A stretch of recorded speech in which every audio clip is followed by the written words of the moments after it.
Welcome back to your own channel PK Knowledge A to Z. My name is Prem Kant Kumar and today you will learn in this video the formation of verb from noun. So don't waste the time, let's start. किसी student ने सवाल किया है कि जब किसी verb का formation non से होता है तो नॉन से फॉर्मेशन होने के बाद जो मीनिंग बना तो उससे सेंटेंस बनाएंगे तो सेंटेंस पे क्या असर पड़ेगा. Such a beautiful question he asked. बहुत अच्छा क्वेश्चन पूछा है आपने कि आप किसी वर्ब का फॉर्मेशन करते हैं नॉन से तो सेंटेंस पे इसका क्या असर पड़ेगा. I have been teaching here since 2010, but I could not find such a single student who asked like this type of question in this period. 2010 से पढ़ा रहा हूं यार यहां पर, लेकिन आज तक ऐसा कोई स्टूडेंट नहीं मिला है जो इस प्रकार से क्वेश्चन करे. हाँ, क्वेश्चन तो करता है लेकिन वो सिर्फ किताब के रटे रटाए हुए सवाल जो किताब में सवाल पूछे जाते हैं सिर्फ उसी का वैसा ही क्वेश्चन करता है. जैसे कि किसी वर्ब का फॉर्मेशन कैसे होता है सर, नॉन से कैसे फॉर्मेशन होगा सर, नॉन से एडजेक्टिव में कैसे बदलेगा सर, बस यही सब सवाल पूछ सकता है लेकिन इस टाइप का सवाल नहीं पूछता है. और मैं बहुत ही खुश हूं यार कि आपने इस प्रकार से सवाल पूछा. अगर आप इस प्रकार से पढ़ते हो ना तो आप बहुत आगे तक जाओगे. और ये एक सच्चे स्टूडेंट की पहचान होती है कि आप सवाल खुद से बना के करते हैं. आपको टास्क मिला, आपने टास्क को कंप्लीट तो किया लेकिन उसे और कितने ढंग से किया जा सके. जब आप ऐसा बनाना शुरू करते हो ना कि कितने ढंग से किया जा सके और इस सवाल को और कितने तरीके से सॉल्व किया जा सकता है, तब आप एक सच्चे स्टूडेंट कहलाते हो. और आप इस प्रकार से पढ़ोगे तो आप एक बहुत अच्छे इंजीनियर, डॉक्टर, जो भी बनना चाहोगे अपने लाइफ में यार बन सकते हो. ये सच्चे स्टूडेंट की पहचान होती है. आजकल हम लोग देखें तो जितने भी स्कूल देख लें, कॉलेज देख लें, जहां भी ट्यूशन भी देख लें तो वहां पर भी यही धंधा चल रहा है. बस जितना ज़्यादा से ज़्यादा मार्क्स आ सके एग्ज़ाम में, भाई एग्ज़ाम में पूरा मार्क्स एकदम भर भर के आने चाहिए तो आप बहुत अच्छा स्टूडेंट हो. और एग्ज़ाम में मार्क्स नहीं लाया तो भाई आप अच्छे स्टूडेंट नहीं हो. अरे यार, एग्ज़ाम वाला मार्क्स आपको रियल लाइफ में यूज़ करना है. सारे पढ़ाई जो भी आप पढ़ते हैं वो आपको रियल लाइफ में यूज़ होगा. आप मार्क्स के पीछे क्यों भाग रहे हैं? आप अगर अच्छे से पढ़िएगा, समझ के पढ़िएगा तो मार्क्स तो आपके पीछे आएगा. आपको मार्क्स के पीछे भागना नहीं पड़ेगा, मार्क्स आपके पीछे आएगा. आप अच्छे से पढ़िएगा तो थोड़ा सा समय लगेगा, थोड़ा सा समय ज़्यादा लगेगा, लेकिन आपको मार्क्स भी अच्छे आएंगे और साथ ही साथ आप अपने लाइफ में उसका यूज भी कर पाइएगा. आप अगर कॉपी पेस्ट करते हैं तो आपका दिमाग भी कॉपी पेस्ट के जैसा ही हो जाता है. आदत लग जाता है ना दिमाग को कॉपी पेस्ट करने का. अगर आप कॉपी पेस्ट नहीं करते हैं, आप चीजों को समझ के पढ़ते हैं, तो जब कभी क्रिटिकल कंडीशन आएगा और वहां पे आपको डिसीजन लेना होगा तो आप वहां पर डिसीजन ले सकते हैं कि आपको क्या करना चाहिए. लेकिन अगर आप कॉपी पेस्ट करते हैं तो आपका दिमाग कॉपी पेस्ट के जैसा होता है. आप डिसीजन नहीं ले पाइएगा कि आपको क्या करना है वहां पर, क्योंकि वहां पर तो आपको नए कंडीशन मिलेंगे और जब कंडीशन नया है तो अप्लाई रूल्स भी वहां पे नए होंगे. फिर कहां से लाइएगा आप? आपका तो दिमाग कॉपी पेस्ट वाला है, कहां से निकाल के लाइएगा? तो आप चीजों को समझ के पढ़िए. देखिए, हम लोग history, geography, civics, science, arts, math क्यों पढ़ते हैं? कभी आपने ये सोचा है कि क्यों पढ़ते हैं? हम लोगों को हिस्ट्री पढ़ाया जाता है क्लास में. क्यों पढ़ाया जाता है हिस्ट्री? अरे हिस्ट्री इसलिए पढ़ाया जाता है कि इससे हम लोगों को पता चलता है कि किस आदमी ने क्या किया और उसके साथ क्या परिणाम हुआ. अच्छे परिणामों का अच्छा फल, बुरे परिणामों का बुरा फल. अगर हम लोगों को कहानी में पढ़ने के लिए मिलता है कि किसी डाकू के बारे में कि वो डाकू था तो उसके साथ उसने ऐसा ऐसा किया, तो उसके साथ दंड के तौर पे क्या किया उसके साथ भी किया गया. ये सारी चीजें तो मिलता है ना. तो हिस्ट्री हमें सिखलाता है कि भाई अगर इस ऐसा करोगे ना तो इसके साथ तुम्हारा परिणाम भी ऐसा होगा. हम लोग अपनी मातृभाषा पढ़ते हैं हिंदी, क्या सिखाया जाता है कि हाँ, आप चीजों को आपको कैसे बोलना चाहिए, किस प्रकार से लोगों के साथ व्यवहार करना चाहिए, ये सारी चीज सीखते हैं. साइंस क्यों पढ़ते हैं? साइंस पढ़ते हैं ताकि हम अपने जीवन को सुचारू ढंग से चला पाएं. अपने जीवन में जो सुख सुविधाएं हैं उसको इस्तेमाल करें, है ना। जैसे कि आज देख लीजिए, आज तो एसी है, मोबाइल है, कूलर है, ई हु लन फन कितना है, ये सब साइंस का दिया हुआ है। अगर लोग अच्छे से नहीं पढ़ते तो क्या ये सब बनना मुमकिन था? नहीं मुमकिन था। अगर आप रटिएगा तो कुछ भी चीज को आप, कोई भी चीज आप निर्माण नहीं कर पाइएगा। आप अगर रटना बंद कीजिएगा और समझना शुरू कीजिएगा, तभी जाकर के आप किसी चीज का निर्माण कर सकते हैं, अथवा आप किसी भी चीज का निर्माण नहीं कर पाइएगा। If you become ordinary, people will no remember you when you no more in the world. If you become extraordinary, people will remember you when you no more in the world. अगर आप ordinary student बनते हो तो आपको कोई भी याद नहीं रखेगा आप इस दुनिया से जब चले जाओगे। आप अगर एक्स्ट्राऑर्डिनरी बनते हो ना तो पूरा दुनिया याद रखेगा। जब आप इस दुनिया से चले भी जाओगे तब भी आपको दुनिया याद रखेगा। जैसे देख लीजिए APJ अब्दुल कलाम को, कौन नहीं जानता उनको, पूरा दुनिया याद रखेगा उनको, जन्मों जन्मांतर तक याद रखेगा कि APJ अब्दुल कलाम कौन थे। मिसाइल मैन के नाम से जाने जाते हैं। एक्स्ट्राऑर्डिनरी व्यक्ति हैं। और एक्स्ट्राऑर्डिनरी बना कैसे जाता है? एक्स्ट्राऑर्डिनरी बना जाता है हार्ड वर्क करके और क्रिएटिव माइंड से। Creative mind means what? Creative minds that means आपका रियल एजुकेशन। आप रटते किसी चीज को नहीं है, सीखते हैं ना, समझ के पढ़ते हैं, तो वो आपका रियल एजुकेशन कहलाता है। आप रियल एजुकेशन जिस दिन से ग्रहण करना शुरू करेंगे ना, आपको दिन और रात का पता भी नहीं चलेगा। आजकल क्या एक होड़ सा मचा रखा है कि जो टीचर कॉमेडी करके पढ़ाएंगे, हम तो भाई उन्हीं के पास पढ़ेंगे, क्योंकि मजा आता है ना, कॉमेडी के साथ साथ पढ़ लेते हैं।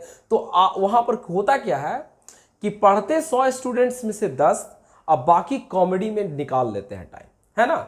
10 तो पढ़ लेते हैं, बाकी कॉमेडी के साथ अपना, पढ़े तो पढ़े, नहीं पढ़े तो कोई बात नहीं।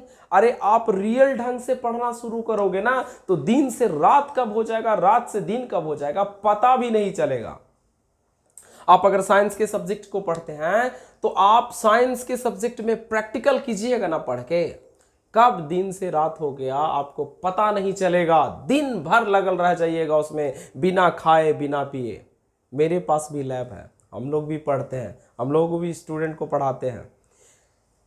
टिफिन होने का कब है, शुरू कब क्लास किए हैं, 3 घंटा बीत गया कब पता भी नहीं चला। स्टूडेंट ढोंढ मचेले, सर अभी और बताइए, आओ आगे वाला स्टेप का होगा। क्योंकि प्रैक्टिकल जब होता है ना तो मजा ही कुछ और आता है पढ़ने में। सवाल एक से एक आप पूछिएगा, आपके दिमाग में एक से एक पूरापाती आइडिया आएगा कि अगर हम इससे इसको रिएक्ट करते हैं तो ये बनेगा, तो इससे इसको रिएक्ट कर देंगे तो क्या बनेगा।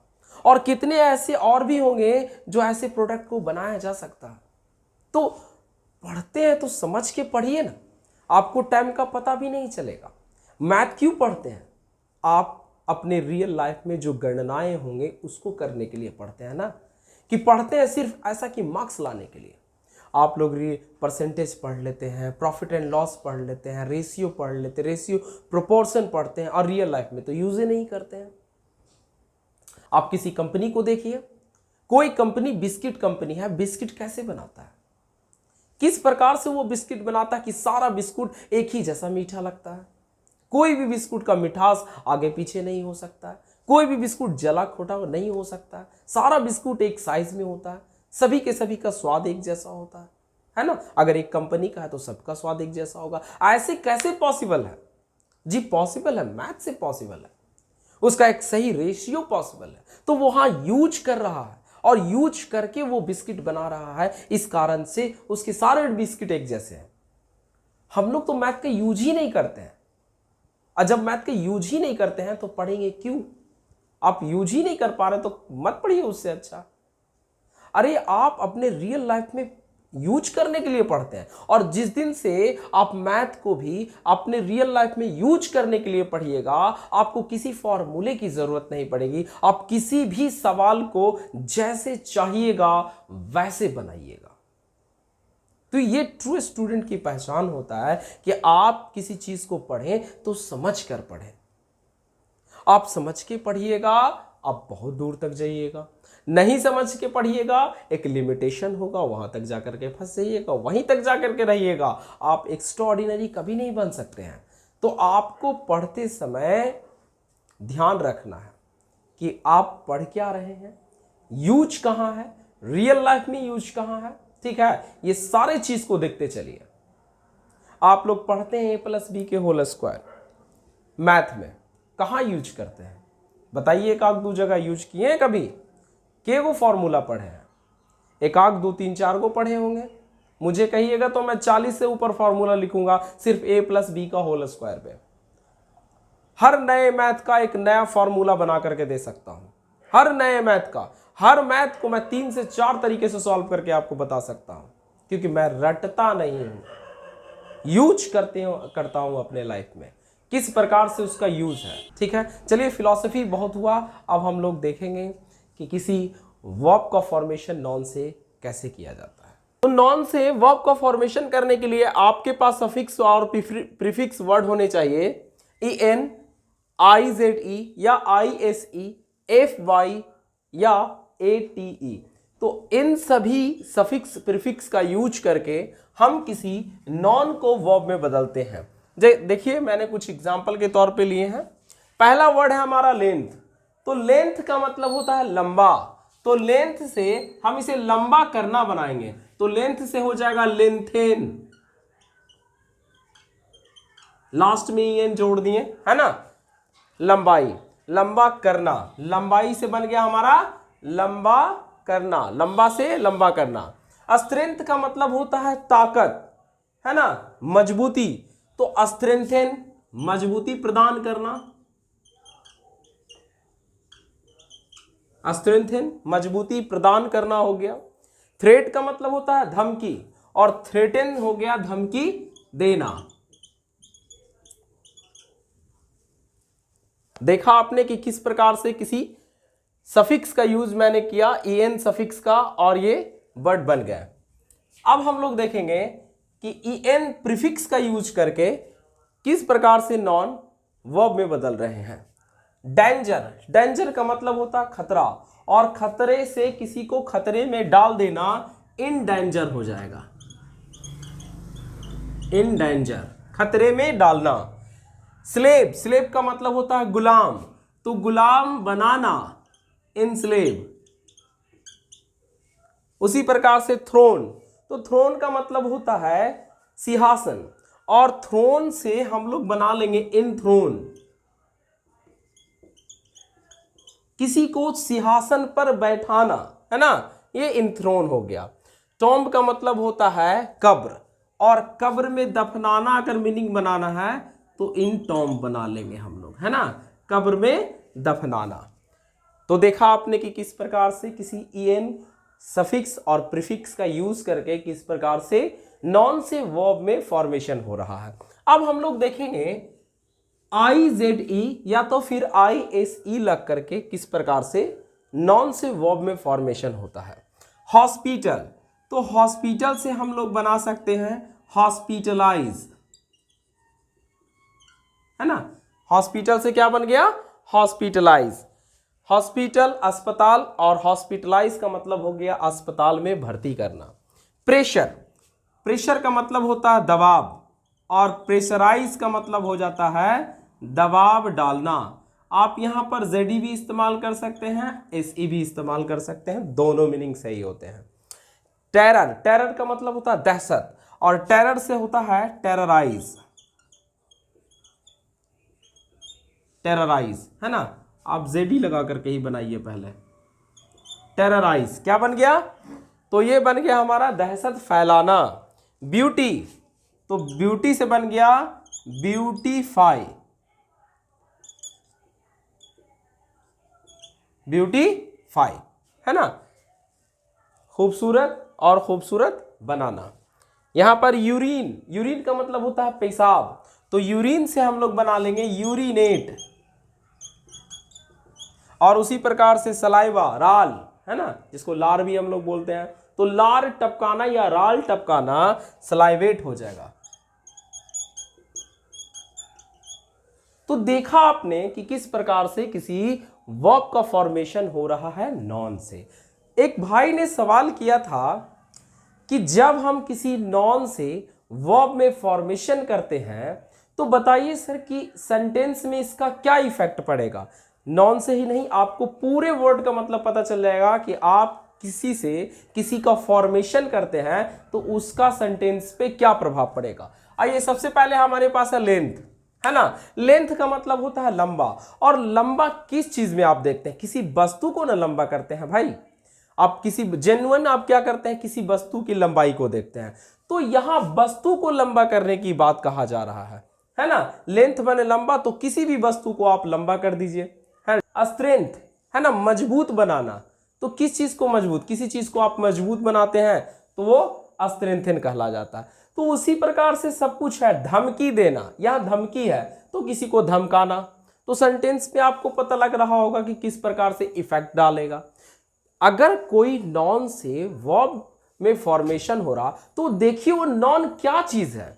वो जो नॉन होगा, जो चीज होगा, वही नॉन का आप वर्ब बना रहे हैं तो उसी के ऊपर इफेक्ट भी डालेगा, है ना। तो आपको समझ में आ रहा होगा कि किस प्रकार से किसी नॉन का फॉर्मेशन, जब किसी वर्ब का फॉर्मेशन होता है नॉन से तो कैसे होता है। तो उम्मीद करते हैं आपको समझ में आ गया होगा कि किसी नॉन से वर्ब में जब ट्रांसफॉर्मेशन होता है, किसी का नॉन से फॉर्मेशन वर्ब में हो रहा है तो किस प्रकार से वो मीनिंग इफेक्ट डालेगा किसी सेंटेंस के ऊपर। यही नहीं बल्कि आप जिसका फॉर्मेशन कर रहे हैं तो वो जो नॉन है या जो एडजेक्टिव, जो वर्ब है, जिस चीज पे है उसी चीज का वर्ब में बदलेगा, उसी चीज का एडजेक्टिव में बदलेगा, और सेंटेंस में उसी चीज के ऊपर उपयोग भी किया जाएगा।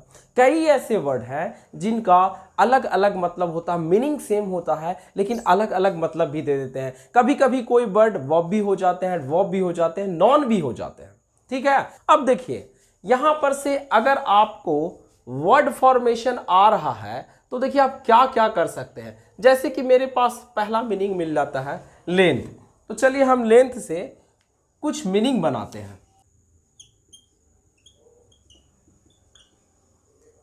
तो देखिए लेंथ मेरे पास एक वर्ड है और मैं चाह रहा हूं इससे कि और भी कई वर्ड का निर्माण करूं, है ना। तो किस प्रकार से होगा, तो सबसे पहले मैं इसे वर्ब में बदलूंगा, है ना। तो लेंथ से लेंथेन, और जस्ट इसे मैं नॉन में बदल दूंगा, लेंथेनर। आपको मैंने पढ़ाया था कि किसी वर्ब से नॉन में फॉर्मेशन कॉमन नॉन में कैसे होता है, ER OR जोड़ करके। तो लेंथ से लेंथेनर, लंबा करने वाला बन गया मेरे पास। अब मैं एक नॉन बनाना चाह रहा हूं तो और एक नॉन मैं बना सकता हूं, लेंथेनिंग, बन गया मेरे पास एक नॉन बन गया। अब मैं चाह रहा हूं कि एडवर्ब बनाओ। देखिए एक एडवर्ब भी मैं बना सकता हूं, लेंथली। एक और मैं एडवर्ब बना सकता हूं, लेंथी, है ना। अब मैं चाह रहा हूं एक एडजेक्टिव बना दूं। चलिए इसका एडजेक्टिव बनाते हैं, लेंथवेज, है ना, लंबाई रूप से। एक और मैं एडजेक्टिव बना सकता हूं,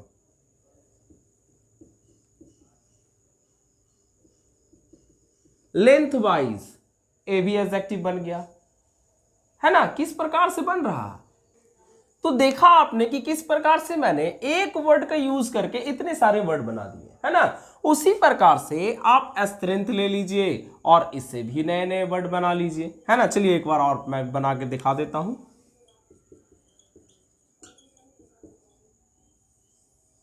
है ना। आप इससे सबसे पहले आप वर्ब में बदलिए। तो देखिए वर्ब में बदल लेता हूं मैं इससे,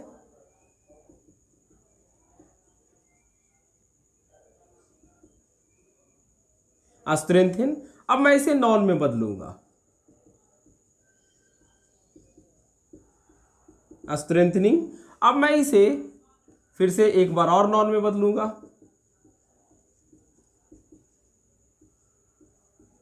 स्ट्रेंथनर, है ना। देख रहे हैं, मजबूत करने वाला, स्ट्रेंथनर एक फिर से बन गया। अब मैं चाह रहा हूं कि एक और मैं नॉन बना दूं, स्ट्रेंथलेस। तो देख रहे हैं कि कैसे वर्ड से एक वर्ड तैयार हो रहे हैं, है ना। आपको अगर फॉर्मेशन पता है कि वर्ड फॉर्मेशन कैसे हो रहा है, तो आपके पास एक ही वर्ड है, उसको आप नॉन में बदल लीजिए, एडजेक्टिव में बदल लीजिए, एडवर्ब में बदल लीजिए, एक ही वर्ड से आप बदल सकते हैं, है ना। तो अभी तो सिर्फ आप फॉर्मेशन ऑफ वर्ड सीखे हैं, अभी तो मैंने आपको रूट वर्ड बताया ही नहीं है, अभी तो रूट वर्ड मैंने आपको एक भी नहीं पढ़ाया है, रूट वर्ड नहीं पढ़ाया, अभी सिनोनिम एंटोनिम्स कैसे बनेगा वो नहीं बताया, अभी सिर्फ मैंने आपको सिर्फ फॉर्मेशन बताया। आप खुद देख लीजिए कि वर्ड फॉर्मेशन से कैसे कितने वर्ड बनाए जा रहे हैं, है ना। और जब वो सब बताऊंगा तो आप मिनिमम एक वर्ड से तो आप 10 वर्ड तैयार कर ही दीजिएगा, प्रीफिक्स सफिक्स रूट इस्तेमाल करके 10 वर्ड तैयार हो ही जाते हैं, ठीक है। तो आप मेरे वीडियोस के साथ बने रहिए और शेयर लाइक कमेंट वगैरह ये सब करते रहिए भाई, इससे आप लोग कमेंट करते हैं तो हमको बहुत ही ज़्यादा खुशी होती है और जोश भी आता है अंदर से, चलो भाई पढ़ाना है ना। तो ये चीज़ करते रहिए। अब जो भी सवाल पूछिएगा मैं उसका जवाब ज़रूर दूंगा। एक भाई ने पूछा था हमसे कि हाँ भाई सर इसका जवाब बताइए कि कोई मीनिंग को जब हम फॉर्मेशन करते हैं, जैसे कि किसी नॉन से वर्ब में फॉर्मेशन हो रहा है तो सेंटेंस पे क्या इफेक्ट पड़ता है।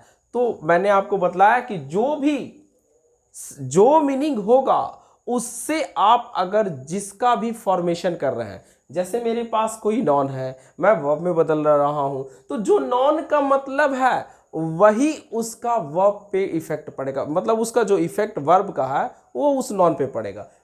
जैसे लेंथ है तो आप क्या बना सकते हैं, लेंथन दिस रॉड, स्ट्रेंथ है मजबूत करना, तो मजबूत से उस प्रकार से बना लीजिए। थ्रेट है धमकी देना, तो उससे बना लीजिए। आप अलग अलग वर्ड बना सकते हैं और बना करके उसका यूज भी कर सकते हैं किसी सेंटेंस में। तो उम्मीद करते हैं आपको समझ में भी आया होगा कि किसी वर्ड का आप फॉर्मेशन करते हैं तो सेंटेंस पे उसका क्या इफेक्ट पड़ता है। उम्मीद करते हैं आपको समझ में आ गया होगा। मिलेंगे अगले वीडियो में कुछ और फॉर्मेशन के साथ। आज के लिए इतना ही।